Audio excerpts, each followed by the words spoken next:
आभाळ जरी कोसळलं तर त्यावर पाय ठेवून उभा राहीन मी. सध्याच्या तरुणांनी स्वतःची प्रगती करू नये असं आमचं म्हणणं नाहीये, पण स्वतःच्या प्रगतीसोबत त्यांनी देशाच्या प्रगतीचाही विचार करायला हवा. सध्याचा जो काळ आहे तो बाहेरून आलेल्या जुलमी ब्रिटिशांशी दोन हात करण्याचा. ते आपल्यातले नाहीत, तर हे आपल्यावर त्यांचं राज्य आहे. आपल्याला आपलं राज्य हवंय, स्वराज्य. पण स्वराज्य मिळाल्यानंतर त्यांनी देशांना मात्र विसरू नये.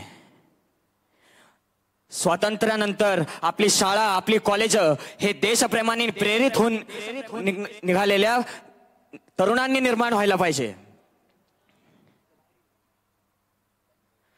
हे इंग्रज लोक देशाचे तुकडे करू बघताय. आपण जितके एकामेकांविरुद्ध लढत राहू तितके अधिक आपण इंग्रजांचे गुलाम होत जाऊ. हे आपल्याला कळत नाहीये का? 1857चा बंड मोडून का पडला? राणी लक्ष्मीबाई, तात्या टोपे यांचं बलिदान वाया का गेलं? कारण आपण एकत्रपणे लढलोच नाही.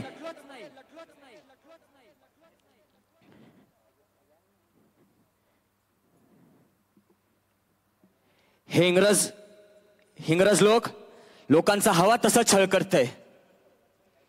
अफजल खानाने काय कमी अत्याचार केले?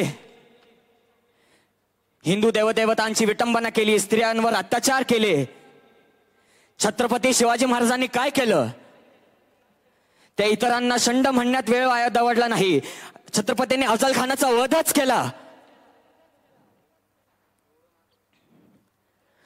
बस आता फक्त एकच ध्यास, स्वराज्य हा माझा जन्मसिद्ध हक्क आहे आणि तो मी मिळवणारच.